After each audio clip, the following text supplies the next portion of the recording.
Hello again, and this time we have a set of famous matches that are up for review. I'm going to talk about the Flair Steamboat matches from 1989. Very famous series of matches, very frequently given 5-star ratings, so let's see if they hold up. I think I've only ever seen one of these before, and it was long enough ago to the point where I don't remember which one it was, so you can more or less say that I'm seeing these for the first time. And so this is not so much a re-evaluation for myself, but rather a re-evaluation of the general reputation that these matches hold. So you can call it that, I guess. I'm going to do this in chronological order, and that will start with Flair versus Steamboat from Chinatown Rumble, February 20th, 1989. Flair goes into this one as champion, and Steamboat is challenger.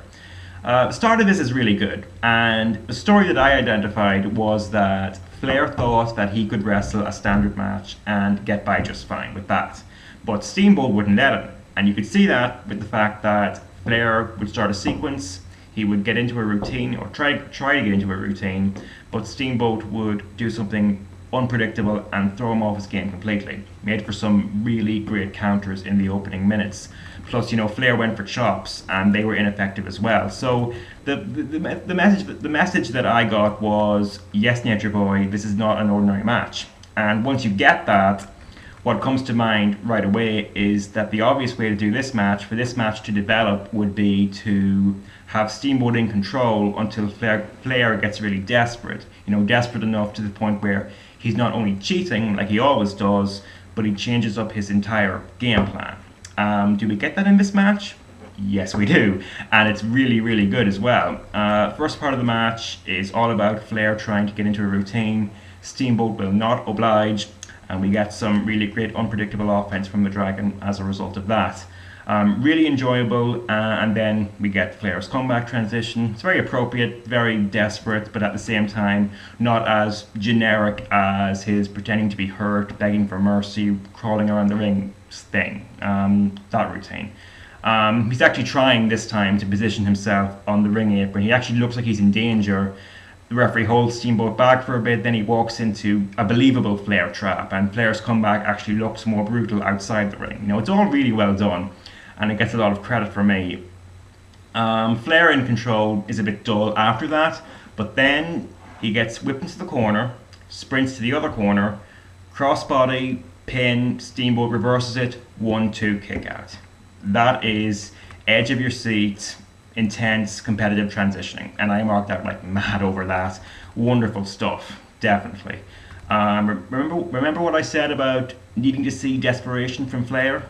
This is that moment where he needs the figure 4 more than ever, and he locks it in at this moment. He locks it in, it's intense, it's suspenseful, and there you go. Nothing in Angle Benoit came even close to this. Afterwards, Flair's in control, Steamboat's trying to fight back, Flair busts out the great defensive, desperate offense I want to see from him. He charges into Steamboat and falls out of the ring with him, throws Steamboat into the ring post, and the pinfall attempts with both feet on the ropes. We get a great camera angle actually at this point of Steamboat constantly having to raise his shoulder time and time again. It's like, wow, how long can he keep this up? Steamboat keeps coming back with the unpredictable offense, and it leads to a ref bump. How did this finish go? I thought it was really good actually. Flair thinks he can just throw Steamboat out while he tries to revive the referee. Steamboat hangs on. The crossbody that's worked before doesn't work this time, and he misses it. Flair tries for the figure 4 again, but it's a roll up, it's 1-2-3, and there's a new champion.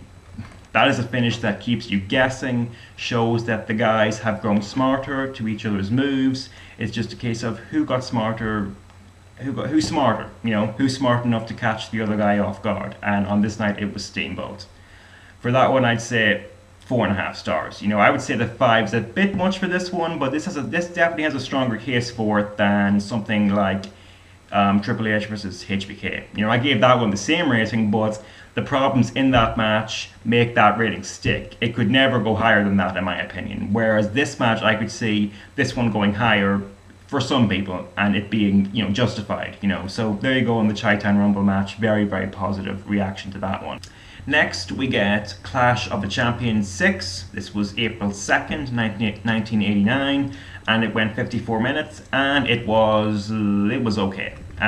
It was some very good stuff that was harder to get into because of all the downtime. Either it's downtime where nothing important is happening, or it's good stuff that is stretched out too long, which is also kind of annoying. I compared the pace of this one to other hour-long matches, some that I have given 5 stars to, such as Inoki versus Billy Robinson from New Japan in '75. This one doesn't come close to that, and I encourage you to watch both and compare the pacing and hopefully see the difference that I see. Still, there's definitely positives to note here. In fact, once you actually get past a very dull first fall, most of what happens after that is pretty good stuff. It's just that a lot of the sequences, as I alluded to earlier, they go on too long and as a result do not have the momentum that they should. Like I said, first fall has a lot of Steamboat control segments, which really weren't that interesting. Combine that with forgettable transitions from Flair. There was one instance where Steamboat leads this really good, really competitive arm drag struggle, and then Flair leaves the ring, stays out for 90 seconds or more, I guess, comes back, and all of a sudden he's in control. I mean, what is that? That's just instant momentum killer is what that is. So most of the first fall is uninteresting. I did like the finish though. They build momentum out of the spot where Steamboat's shoulders are on the mat. I mentioned that spot earlier. They're really good at building drama out of that one. Steamboat fights out of it in a very cool fashion, and the momentum of that carries through to the finish of that first fall. So positive thing to note there. Second and third falls are, like I said, mostly enjoyable stuff, but they didn't reach the potential that they should have because the sequences just went on too long. Or in one case was just badly placed, and the case that I'm referring to was Steamboat using the figure 4 against Flair.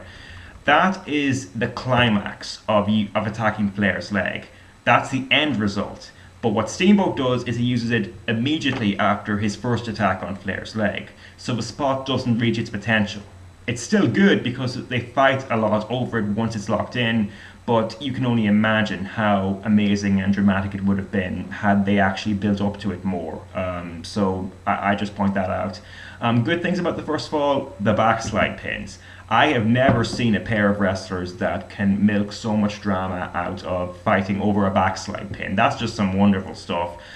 Flair's charisma is just illuminated when he tries so hard to prevent his shoulders from reaching that mat. I love that spot.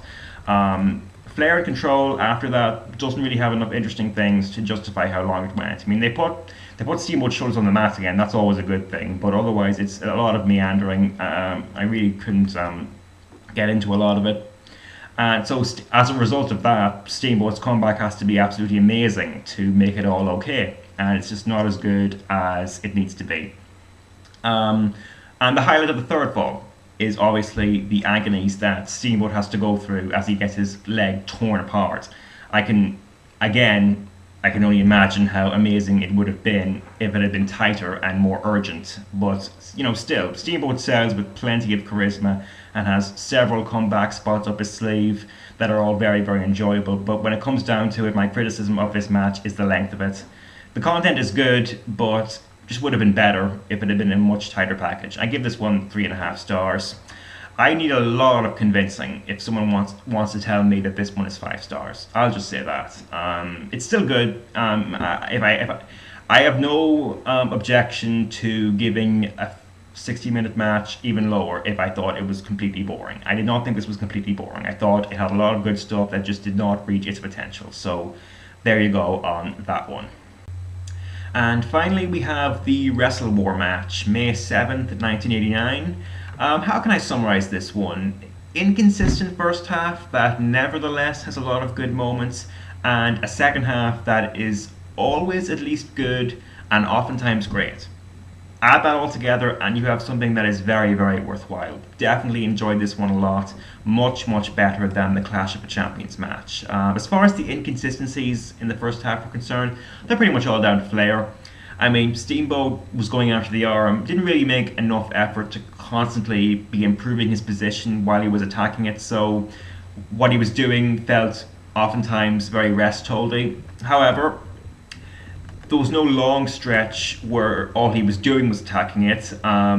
It was all spread out amongst all these, struggles for control, all these solid transitions. It was all really enjoyable stuff. So Steamboat's artwork didn't have to be as varied. It wasn't nearly as big a deal as it could have been. But inconsistency to Flair, because of this first half, he comes out with some great moments and then some downright strange decisions that throughout this first half. He'd start to get an advantage, then Steamboat would try to fight back, and Flair would give up his position instantly, like entirely, without even trying to resist it. I mean, that's a buzzkill. There was one time where it was even worse than that. I mean, there was the spot where Flair places Steamboat on the top turnbuckle. That's usually a good spot because of the dangerous position it puts Steamboat in. But in this case, Flair, after he does it, his whole body just completely sags. He backs away, he leaves himself open for a comeback, and that's what happens. And it was weird. It was downright weird. I don't know what to say with that one. Second half of the match, though, Flair seems to get some sense of consistency in himself, and we don't get any more awkward spots like that. The rest of what Flair does is pure quality. All these great desperation spots where he's dodging or throwing himself at Steamboat. Steamboat was great at making an unexpected resurgence. The build to the figure four was very good, even though the spot itself probably lasted a little bit too long. And the aftermath of that spot was sweet as well. This aftermath, where Steamboat was favouring his leg and it looked like his whole body was breaking down, this came off just as well as it did in the Clash of the Champions match. And what does that prove? It proves that you do not need to go 50 minutes to produce that effect. This accomplished just as much in a shorter time frame, and that is always a good thing. So I'll say that. I like the execution of this finish as well. If you're going to do a flash pin finish, then you need to strike that balance between it being unpredictable and yet still making sense. In this match, Steamboat was doing a comeback, but the effect of the figure four was still evident. You can do a flash pin there and you can make it work, and that's what happened. So there's far more good than bad here. I'm very confident in saying that this one is 4.25 stars. However, 5 stars would be a bit of a stretch. It's such a stretch here to me. It's not a completely ridiculous claim like the Clash of a Champions match would be to me at this point, but it's still a stretch. There's just too many holes in Flair's performance for a perfect score here. That's just how I feel, but still very, very good, very worthwhile watching, definitely recommended. Overall, I would hope that people do not come to the conclusion that because I didn't give any of these 5 stars that I'm trying to say that these matches are not enjoyable, because I absolutely enjoyed them. And the better 2 of this trio would certainly place high on lists, whether it's best of 1989 or best NWA WCW matches of all time list. No doubt they'd have a place there. As far as better matches from 1989 than these 3, haven't seen too much from that year. I can point to 2 big ones though. The first one is Tenryu vs Jumbo from All Japan. Absolutely spectacular 5-star classic. The precursor that paved the way for matches like Misawa vs Kawada to happen some years later. And the second one is less famous, but absolutely stunning. One of the absolute best sub 10-minute matches you will ever see. That is Funaki Masakatsu versus Nakano Tatsuo from UWF. It has to be seen to be believed. It's not 5 stars, but it's on another level in terms of intensity. If you want some directions to those matches, you can ask me. I will gladly do so. As far as what's coming next in another video, now that I've looked at what's considered to be the best of Ric Flair, I thought I would look at what's considered to be the best of Bret Hart, because there's a divide there, not just between the wrestlers themselves, but between people who think that Flair's on another level to Bret and vice versa, even though I'm sure there are people who think they are equal or close to equals, but I'm going to find out for myself what the difference is. So there is that. So next video will be the Bret versus Owen matches, and then after that I'll probably do Bret versus Austin. So I'll see you then.